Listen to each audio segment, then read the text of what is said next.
but I still think it's better.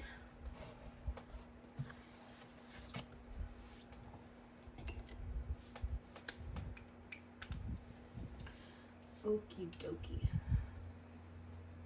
So this is problem 1C, and we are asked how many grams of sodium silicate we can react with 0.800 grams of HF.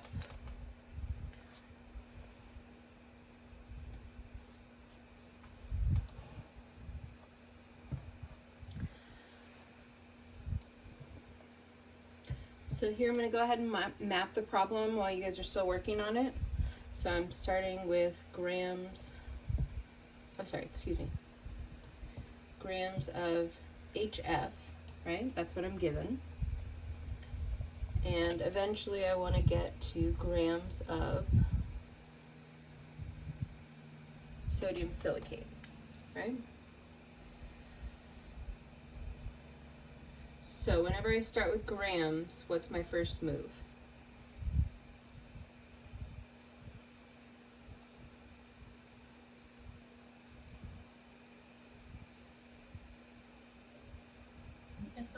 That again? Whenever I'm starting off with grams, where's the only place I have to go? To the right. Moles. To moles, right? Exactly. Is everybody all right with that? Yeah. So I want to go to moles of HF, right? And when I say what's the only way I can go, I'm talking about the molar coaster, right? So if I'm starting off with grams of something, the only way I can go is to moles of that something, right? And in order to get there, I need the molar mass of the compound, right? Everybody all right with that? So now going from moles of HF to moles of sodium silicate, right? How do I do that? I need the molar ratio. I'm going to need the molar ratio from the balanced chemical equation, right? And then last but not least, to go from moles of something to grams of something, I need the Molar mass. molar mass.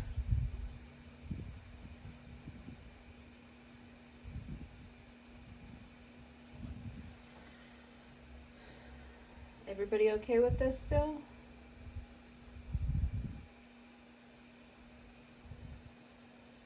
Questions about how I set up this map?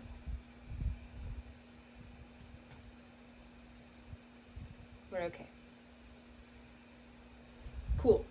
Did somebody find the molar mass of hydrofluoric acid for me? 20.006.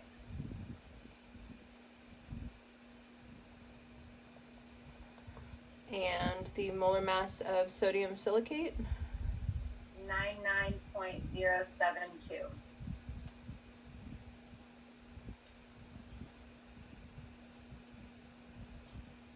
Everybody okay with that? Blah, blah, blah. Sorry, I don't want to write all that.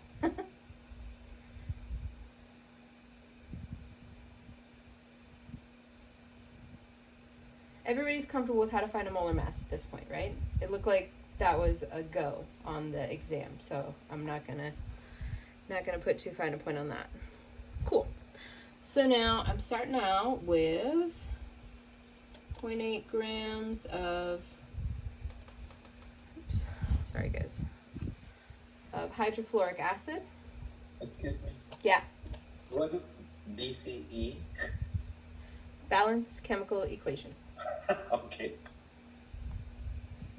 I'm just too lazy to write all this stuff out. / I don't have enough room, so. Other questions, guys? Are you all right? Wait, I had a question on the molar mass of sodium Silicone. Silicate. Okay, sorry. That's okay. I think I got something fairly different, but that could just be me. No, you're right. I didn't do sodium 2 times. I 2 only did times. 1. Okay, cool. Right. Excellent. What do we get? Correct me if I'm wrong, but I got 114.062. I got 122.062. I also got 162. 122?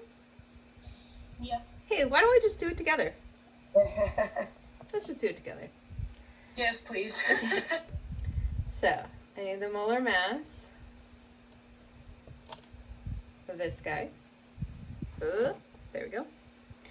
So I have 2 times 22.99. That's my sodium, right? And silicone is 28.085.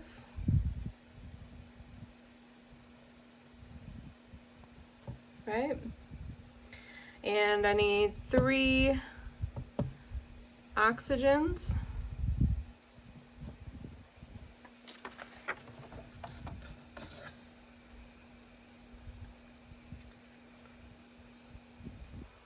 Roll.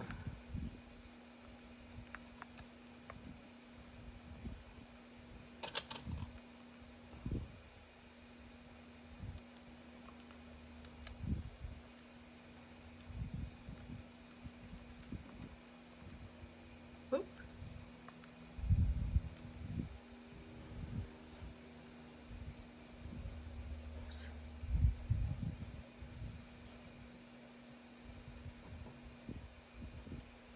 Everybody okay with that? Yep, all good. I saw a 0 instead of an 8, and I'm blind, so. No worries, it's okay. It happens. Cool. All right. So, now we got that one. Questions? Okay, so we're starting off with grams of hydrofluoric acid, right? So what unit do we want on the bottom here? Grams. So I know that I have 20.006 grams of HF for every 1 mole of HF, right? Now, this was something that I had mentioned when we started doing molar conversions, that writing out the complete units becomes really important when you bring in multiple compounds, and that's exactly what we're seeing here, right? So if you don't remember that this is grams of HF, right, it's going to be really easy for you to F this problem up, right? So make sure that you're using the complete units always. Cool? And so now the moles of HF are what we have here, and we want to go from moles of HF to moles of the sodium silicate. So, what do we need? The molar ratio. The molar ratio from the balanced chemical equation. Oof. Sorry guys, I'm going to write the balanced chemical equation back here. So I have 1 of these guys plus 8 of these guys goes to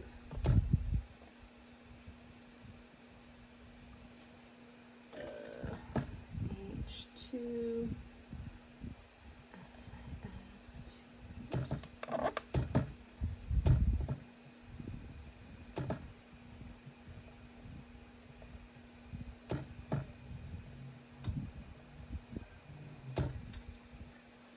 Okay. Did I copy that correctly, guys?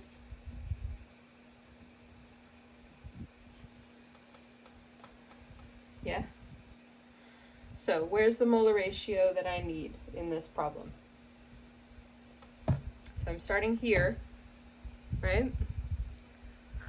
Where am I trying to go?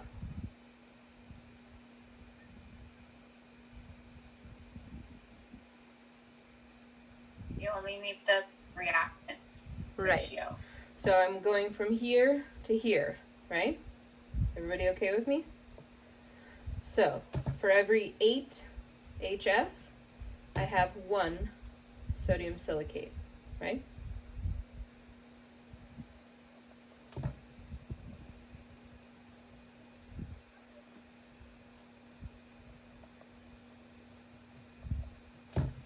Everybody okay with me on that? Cool. Ah. So, what unit needs to go on the bottom here? We need the moles of HF, which is going to be 8 moles of HF, right? And what goes on top? 1 mole of sodium silicate.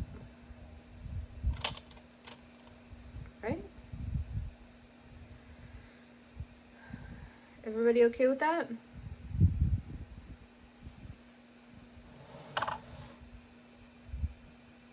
And what's my last step? Moles to grams. I want what unit on bottom? Mole. I want 1 mole of sodium silicate for every 122.062 grams of sodium silicate. I can't write it out there because I don't have space, but you get the idea, right?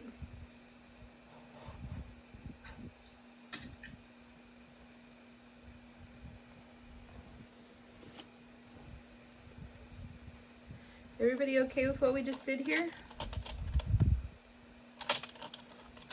Yeah. Questions? Brenda, you look angry. I can't hear you. The document I was trying to like fix the spaces to make it look like. So I'll I'm just upload a doing that. PDF Yeah. as soon as we're done. I'm sorry, guys. That was on the fly. I was like, oh, here it is. I'll put it up. But I'm usually pretty good at making sure that they're PDF form. All good, not the end of the world. It was just one of those like, this is irritating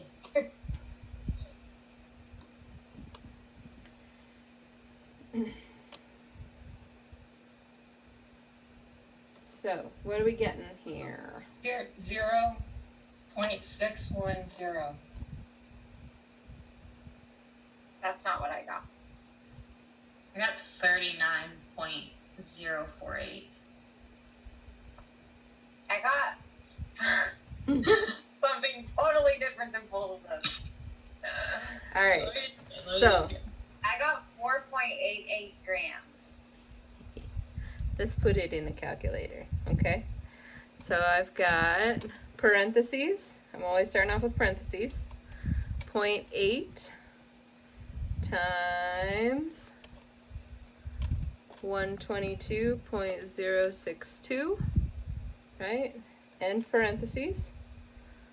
Divided by, start parentheses, 20.006 times 8, end parentheses. Why do we have to do the parentheses? Like, I don't really understand that. So, let me write this down really quick, and then we'll talk about that. I didn't multiply by 8, so my answer's wrong. Oh, got it wrong, Lindsay. Okay, so when you don't use parentheses, here's what your calculator thinks you're doing. It thinks you're doing 0.8 times 122.062 divided by 20 times 8. Yeah, so because like for the DA stuff in like the first unit, I never used parentheses, and then it was correct. but now we need to, or like If it's always you have more than one factor on the bottom, which is much more common to have in these kinds of dimensional analysis problems, then you have to have parentheses around the bottom, right? So if that was not a practice that you got into before, you better be in it now, right? you have to put it on the.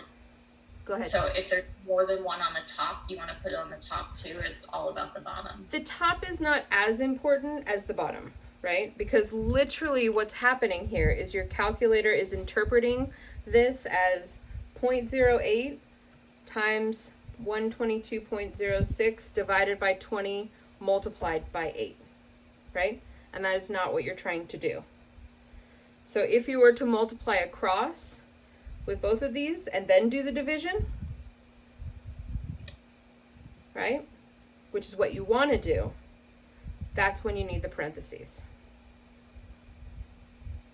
Okay? Point 609.